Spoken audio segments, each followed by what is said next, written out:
And these children, when they grow up, realizing, of course, that the parents, their adoptive parents, are not their true parents, they want to know who their birth mother and who their birth father is. You'll find children spending huge amounts of money searching for their children, their parents, searching to find them, because it's a part of, one's own self-esteem or self-awareness or contentment with self. To know who your father is. Maybe you know him and you don't like him, but at least you know who he is. Where you came from, who that person is. It's like a missing piece of the jigsaw puzzle of our lives. So we cannot deny that father, in spite of the sinfulness of not looking after his children, we cannot deny him the right to see his children. I have a second question. There's a second question there, which comes along with it. The second question is, and this is as a postscript, P.S. My husband, that is my new husband, is a convert. Do I need to wear hijab in front of his 2 young adult sons? A Muslim woman, her husband's children, males, does she have to cover herself? Hijab meaning that she covers her private parts of her body, her hair, her feet below the legs below the knees, her arms, for example. Does she have to cover or even wear like an outer garment in their presence? Well, she is permitted to uncover herself in front of them. Of course, she's not going to take off all her clothes. She's not going to walk around in bra and panties in front of them. This is not acceptable Islamically. Just as she wouldn't do so in front of her father, though Islam, it is not forbidden for him to see parts of her body that other people would normally see. But still, out of proper decorum and etiquette, one should not do so, because of course it can still lead to corruption, in spite of the fact that it is, in the ultimate sense, permissible. The reason for this being that those sons of her new husband can never marry her. They become her mahram permanently. Even if the father divorces her, those sons remain her mahram. Because Prophet Muhammad had said that one may not marry the wife of one's father. One may not marry the wife of one's father. If a father divorces his wife, the son cannot marry that wife, a woman, ever. So he becomes, as was referred to as mahram, a guardian who may accompany that wife, that ex-wife, may accompany her, if she was an ex-wife, in journey, wherever she needs someone, a male with her, he can serve that purpose. So she is not required to cover in front of them beyond what is according to proper etiquette.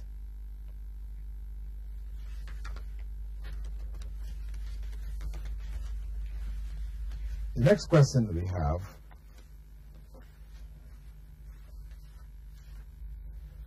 this question comes from SAD. They haven't identified their name.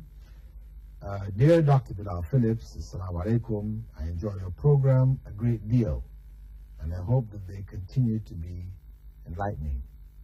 I think that very few programs nowadays try to educate the public on Islamic issues in English. I hope you'll be able to clarify some of my doubts. I have the following questions. Can men and women, that is married couples, eat together if they are not family but friends? We all eat on the same table. Is it haram or just disliked? Well, Islamically speaking, for couples to be in that close proximity, it is strongly disliked because of the fact that Islam encourages both males and females to lower their gaze. That is, that men that don't not to stare at women, women not to stare at men in general, to avoid it, because of the consequences which may come out of that. If a woman, for example, she's married, she sits with, other couples and these type of things, there may be times when she doesn't feel so good about her husband or whatever, and then, they're eating with other friends, then she starts to look at her friend's husband, and, he seems more appealing to her, and things can enter into her heart, things can enter into his heart, etc., which could lead to, different acts of corruption. So Islam discourages that, and the proper method for eating in a Muslim home is that where people are gathered, you have families, different families, people from different families gather together, that the males will eat together and the females will eat together. I mean, this is the norm. Some people may look at it as Arab culture, but in fact it is not. Islam does highly recommend separation of the sexes in most social circumstances, except where there is a real need. Where there is a real need, Islam, of course, recognizes exceptional circumstances, but as a norm in the society, there should be a separation between the males and the females. Now, the second question raised by SAD: if a woman and her husband do not have sexual relations for a certain length of time, are they automatically divorced? Is it haram to live like that? And what can a woman do to improve the overall relationship if she has no family and her husband will not agree to a divorce, nor will he talk to anyone to help mend the marriage? Okay, these are sort of, so it's the second question, it's three questions in one. The first part: if a husband and wife do not have sexual relations for a period of time, are they automatically divorced? No. Divorce is not automatic in circumstances like this. Unless divorce is pronounced, they remain husband and wife. It's not a good circumstance. It is wrong on the part of the husband to deny his wife her needs, or for a wife to deny her husband his needs. And this is a bad situation. Islam doesn't approve of it. However, it doesn't mean automatic divorce. It may be grounds for divorce, meaning that the husband or the wife may approach a judge, a court, and seek divorce on the basis of it, that they've been denied, sexual relations. But it isn't an automatic factor. So the question is it haram to live like that? Well, if people agree on it, this is another situation, People may, at a certain stage in life, feel no desire towards each other in that regard, but they have children, for example, and they're big children, and they want to continue looking after the children, but they really have no desire for each other in this respect, and they agree mutually not to sleep with each other. Then they sleep in separate beds, etc. That is something they can agree on and choose to live their life out in that way. Islam doesn't say you cannot do that. But where it's being imposed by one or other of the partners of the other, then this, of course, is incorrect Islamically and can be the grounds of divorce. But where the husband and wife agree, mutually agree, to no longer, have these relations, then it is permissible. It would not be considered forbidden. The other part of that same question is how can the woman improve the overall relation if she has no family and her husband will not agree to talk to anyone who could help mend the marriage?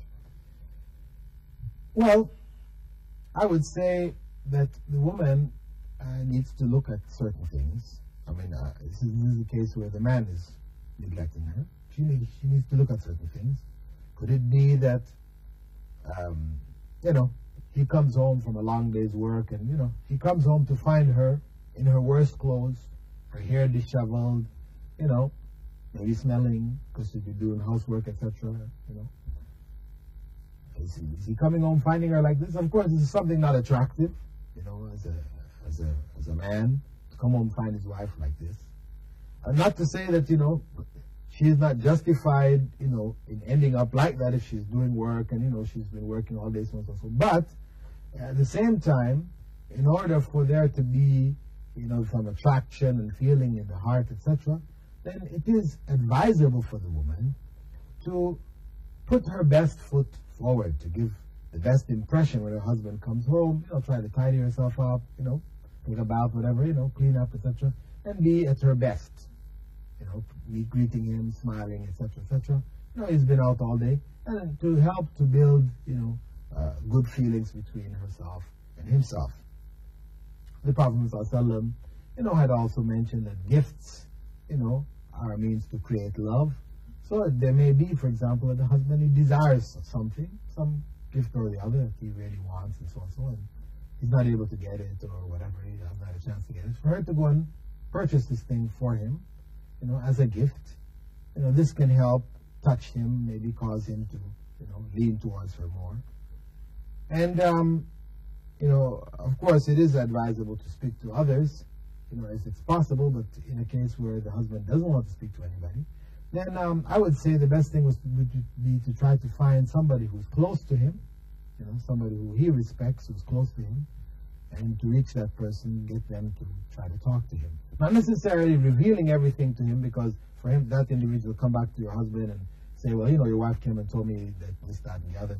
I mean, he might be very upset, he may not really appreciate it, but just, to ask him to speak with the husband, for example, is there anything wrong? How are things going with you and the family and so on and so on? Because he's close to him, he can ask these kind of questions, to try to bring these things out and advise him. So, this is, as much as we could advise the viewer to try to rectify that situation. And with that, dear viewers, we'd like to thank you for being with us in this segment of our program, In the Light of Islam, in which we've tried to address certain questions and issues.